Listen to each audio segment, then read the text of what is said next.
மதுரையின் இரவு ஒருவிதமான மர்மத்தையும் ஈரப்பதத்தையும் சுமந்து நின்றது. மேகங்கள் திரண்டு வைகை ஆற்றின் மேல் கருநீலப் போர்வையை போர்த்தியிருந்தன. அந்த பழைய மேன்ஷனின் ஜன்னல் ஓரம் நின்று ஆகாஷ் தன் தடகளப் போட்டிக்கான ஷூக்களை இறுக்கி கட்டிக் கொண்டிருந்தான். அவனது ஒவ்வொரு அசைவிலும் ஒரு நேர்த்தியும் வேகமும் தெரிந்தது. அவன் ஒரு ஓட்டப்பந்தய வீரன்.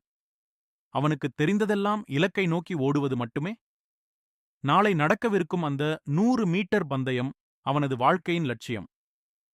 ஆனால் அந்த இரவு அவனது விதியை வேறு ஒரு திசையில் திருப்பக் காத்திருந்தது. தூரத்தே கேட்ட இடிச்சத்தம் நகரத்தின் அமைதியை குலைக்கத் தொடங்கியது. ஆகாஷ் ஜன்னல் வழியே மதுரையின் குறுகலான சந்துகளை பார்த்தான். தெருவிளக்கின் மங்கலான மஞ்சள் ஒளியில் ஒரு கருப்பு நிறச் சொகுசு கார் மின்னல் வேகத்தில் வந்து நின்றது. அதன் டயர்கள் சாலைகளில் உராய்ந்து எழுப்பிய சத்தம் ஆகாஷின் காதுகளை துளைத்தது. திடீரென்று ஒரு பெண்ணின் அலறல் சத்தம். அது வெறும் பயத்தினால் வந்த சத்தம் அல்ல, அது ஒரு மரணப் போராட்டத்தின் வெளிப்பாடு. ஆகாஷ் கூர்ந்து கவனித்தான். காரிலிருந்து இறங்கிய 3 உருவங்கள் ஒரு பெண்ணைச் சூழ்ந்து கொண்டன. அந்த பெண் தன் கைகளில் ஒரு துணிச்சுருளை இதயத்தோடு அணைத்தபடி உயிரை கையில் பிடித்துக்கொண்டு ஓட முயன்றாள். அவள் பெயர் ஈஸ்வரி. அவளது கலைந்த கூந்தலும் சிதறிய பார்வையும் அவள் சந்தித்த துயரத்தை சொல்லாமல் சொன்னன. அவளை விடாதீர்கள், அந்த வரைபடம் நமக்கு முக்கியம் என்று ஒருவன் கர்ஜித்தான். அவன் ஈஸ்வரியின் கூந்தலைப் பற்றி இழுக்க அவள் வலியால் துடித்தாள். அந்த இருட்டில் அவளது கண்கள் ஆகாஷ் நின்றிருந்த ஜன்னலை நோக்கி ஒரு கணம் நிலைத்தன. அந்த பார்வையில் ஒரு வேண்டுதல் இருந்தது. யாராவது என்னை காப்பாற்றுங்கள் என்ற அந்த மௌனமான கூக்குரல் ஆகாஷின் இதயத்தை தாக்கியது. ஆகாஷ் யோசிக்க நேரமில்லை. அவன் ஒரு தடகள வீரன். அவனது பலமே அவனது கால்கள்தான். கதவு வழியாக இறங்கிச் சென்றால் தாமதமாகிவிடும் என்றுணர்ந்தவன் 2ஆம் மாடியின் பால்கனியிலிருந்து ஒரு சிறுத்தையைப் போல தெருவை நோக்கி குதித்தான். அவன் தரையில் இறங்கிய வேகம் அந்த ரவுடிகளை திகைக்க வைத்தது. ஈஸ்வரி பயத்தில் கண்கள் பனிக்க உறைந்து நின்றாள். ஆகாஷ் அவளை ஒருமுறை பார்த்தான். மழையின் முதல் துளி அவளது நெற்றியில் விழுந்து வழிந்தது. அந்த துளி அவளது பயத்தை துடைக்கவில்லை, ஆனால் ஆகாஷுக்குள் ஒரு புதிய ஆவேசத்தை தந்தது. யாரடா நீ? வழிவிடு என்று ஒருவன் அருவாளை ஓங்கினான். ஆகாஷ் புன்னகைக்கவில்லை. அவன் தன் உடலை வில்லாக வளைத்து காற்றை கிழித்துக்கொண்டு அவர்களை நோக்கி பாய்ந்தான். ஒரு தடகள வீரனின் வேகம் ஒரு போராளியின் வலிமையாக மாறிய தருணம் அது. இருள் சூழ்ந்த அந்த மதுரையின் சந்தில் மின்னல் வெட்ட ஆகாஷ் எனும் நெருப்பு ஈஸ்வரி எனும் ஓவியத்தை காக்கத் தயாரானது. அந்த குறுகலான சந்தில் மழை வேகம் எடுத்திருந்தது. ஆகாஷின் உடல் வலுவிலும் வேகத்திலும் அந்த ரவுடிகள் நிலை குலைந்து போயினர். ஒருவன் அருவாளை ஓங்கிக் கொண்டு ஆகாஷின் தலையை குறிவைத்து வீசினான். ஆகாஷ் மின்னல் வேகத்தில் குனிந்து தப்பித்து அவனது விலா எலும்பில் ஒரு பலமான உதையை இறக்கினான். வலியில் அவன் சுருண்டு விழ மற்ற இருவரும் ஆகாஷை சூழ்ந்து கொண்டனர். ஈஸ்வரி சுவர் ஓரமாக ஒடுங்கி நின்று இதயம் தொண்டைக்குழிக்கு வர பார்த்துக் கொண்டிருந்தாள். அவளது கைகள் அந்த வரைபடச் சுருளை இன்னும் பலமாக அணைத்துக் கொண்டன. இங்கே பார், இவளோடு நீயும் செத்துப்போகாதே என்று ஒருவன் எச்சரிக்க, ஆகாஷ் தன் மணிக்கட்டைச் சுழற்றி, என் கால்கள் ஓடுவதற்கு மட்டுமல்ல, உங்களைப் போன்றவர்களை மிதிப்பதற்கும் தான் என்று உருமினான். அடுத்த சில நொடிகள் ஒரு ஆக்ஷன் படத்தின் ஸ்லோ மோஷன் காட்சி போல நகர்ந்தன. ஆகாஷ் இருவரையும் ஒரே நேரத்தில் தாக்கி தரையில் சாய்த்தான். ஆனால் தூரத்திலிருந்து மேலும் சில கார்களின் ஹெட்லைட் வெளிச்சம் அந்த தெருவை துளைத்தது. இன்னும் நிறைய பேர் வருகிறார்கள், நாம் இங்கிருந்து தப்ப வேண்டும் என்று கத்தினான் ஆகாஷ். அவன் ஈஸ்வரியின் கரத்தைப் பற்றினான். அந்த தருணம் ஈஸ்வரியின் மென்மையான விரல்கள் ஆகாஷின் கரடுமுரடான உள்ளங்கையோடு பிணைந்தன. ஈஸ்வரிக்கு தன் உடலில் ஏதோ ஒரு மின்சாரம் பாய்ந்ததைப் போல் இருந்தது. இதுவரை அவள் சந்தித்த ஆண்கள் எல்லாம் அவளை ஒரு வேட்டைப் பொருளாகவே பார்த்தார்கள். ஆனால் இந்த இளைஞனின் பிடியில் ஒரு அசாத்தியமான பாதுகாப்பும் மரியாதையும் இருப்பத அவள் உணர்ந்தாள். வா, ஓடு என்று அவளை இழுத்துக்கொண்டு தன் பைக்கை நோக்கி ஓடினான். பைக் ஸ்டார்ட் ஆனது. ஈஸ்வரி பின்னால் ஏறிக்கொண்டாள். அவளது இதயம் இன்னும் வேகமாகத் துடித்துக் கொண்டிருந்தது. ஆகாஷ் கியரை மாற்றி வேகத்தை அதிகப்படுத்தினான். பின்னால் துரத்தி வந்த கார்களின் வெளிச்சம் மங்கத் தொடங்கியது. பைக் நெடுஞ்சாலையில் ஏறியபோது காற்று இருவரையும் மோதிச் சென்றது. மழையில் நனைந்திருந்த ஈஸ்வரியின் ஆடை அவளது உடலோடு ஒட்டியிருக்க குளிரில் அவள் நடுங்கினாள். தயக்கத்துடன் ஆகாஷின் சட்டையை இரு கைகளாலும் இறுக்கப் பற்றிக் கொண்டாள். சிறிது நேரம் சென்றதும் அவளது பயம் மெல்லக் குறைந்து ஆகாஷின் மீதான ஆர்வம் அதிகமானது. அவன் யார்? எனக்காக ஏன் தன் உயிரைப் பணயம் வைக்கிறான்?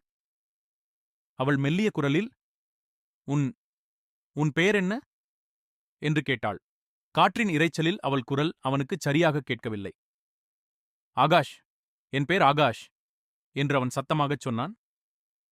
நான் ஈஸ்வரி என்று அவள் முடிப்பதற்குள் ஆகாஷ் பைக்கின் வேகத்தை இன்னும் கூட்டினான்.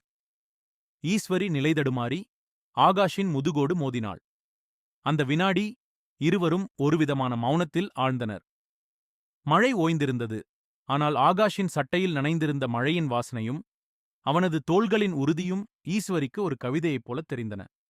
அவள் அறியாமலேயே ஆகாஷின் தோளில் தன் முகத்தைச் சாய்த்துக் கொண்டாள். அந்த ஒரு நொடி மதுரையின் சாலைகளும் பின்னால் துரத்திய எதிரிகளும் அவளுக்கு மறந்து போயினர். அவர்கள் சென்னை நோக்கிச் சென்று கொண்டிருந்தனர். ஆனால் ஆகாஷின் மனதில் ஒரு பெரிய கேள்வி இருந்தது. இந்த அழகான பெண்ணைத் துரத்தும் அந்த ருத்ரன் யார்? அவளிடம் இருக்கும் அந்த மர்ம வரைபடத்தில் என்ன இருக்கிறது? அதிகாலை 4 மணி. சென்னையின் புறநகர் பகுதியில் இருந்த ஆகாஷின் வீடு உறக்கத்தில் ஆழ்ந்திருந்தது. பைக் சத்தம் கேட்காமல் இருக்க வீட்டின் முனையிலேயே இன்ஜினை அணைத்துவிட்டு உருட்டிக் கொண்டு வந்தான் ஆகாஷ். சத்தம் போடாதே. என் தந்தை ஒரு முன்னாள் இராணுவ அதிகாரி. சிட்டுக்குருவி சிறகடித்தால் கூட அவருக்கு தூக்கம் கலைந்துவிடும் என்று ஈஸ்வரியின் காதுக்கு அருகே மிக மெல்லிய குரலில் கிசுகிசுத்தான். ஈஸ்வரி தலையாட்டினாள். அவளது நனைந்த ஆடைகள் காய்ந்துவிட்டாலும் குளிரும் பயமும் இன்னும் அவளை விட்டுப் போகவில்லை. ஆகாஷ் அவளை தன் அறைக்கு அழைத்துச் சென்றான். அது ஒரு விளையாட்டு வீரனின் அறை. சுவரெங்கும் பதக்கங்களும் வெற்றிக் கோப்பைகளும் மின்னின. நீ இந்த அறைக்குள்ளேயே இரு. யாரிடமும் பேசாதே. நான் துணிகளை மாற்றிவிட்டு வருகிறேன் என்று சொல்லிவிட்டு ஆகாஷ் வெளியே சென்றான். ஈஸ்வரி அந்த அறையைச் சுற்றிப் பார்த்தாள். ஒரு மேஜையின் மேல் ஆகாஷ் ஓடும்போது எடுக்கப்பட்ட புகைப்படம் இருந்தது. அதில் அவனது முகத்திலிருந்த தீவிரம் அவளைக் கவர்ந்தது. மெல்லத் தன் பையிலிருந்து ஒரு சிறிய காகிதத்தையும் பென்சிலையும் எடுத்தாள். ஒரு கலைஞர் தன் உணர்வுகளை கலை மூலமாகவே வெளிப்படுத்துவார். அவள் ஆகாஷின் அந்த வீரமான முகத்தைச் செதுக்கத் தொடங்கினாள். சிறிது நேரத்தில் ஆகாஷ் கதவைத் திறந்து உள்ளே வந்தான். கையில் சூடான காஃபி மற்றும் ஒரு போர்வை இருந்தது. இதோ, இதை அணிந்து கொள். உனக்கு காய்ச்சல் வந்துவிடப் போகிறது என்று போர்வையை அவளிடம் நீட்டினான். அவள் போர்வையை வாங்கும்போது இருவரின் விரல்களும் மீண்டும் உரசிக்கொண்டன. ஈஸ்வரி சட்டென்று ஆகாஷின் கண்களை நேராகப் பார்த்தாள். அந்த பார்வையில் 1000 கேள்விகள் இருந்தன. ஏன் எனக்கு உதவி செய்கிறாய் ஆகாஷ்? நான் யார் என்று கூட உனக்குத் தெரியாது. அந்த ருத்ரன், அவன் மிகவும் பயங்கரமானவன் என்றாள் ஈஸ்வரி. அவள் குரல் நடுங்கியது. ஆகாஷ் அவள் அருகே அமர்ந்தான். ருத்ரன் யாராக இருந்தால் எனக்கென்ன? நீ மதுரையில் என்னை பார்த்த அந்த பார்வை, அது ஒரு வேண்டுதல் போல் இருந்தது. ஒரு ஓட்டப்பந்தய வீரனுக்கு இலக்கு முக்கியம்.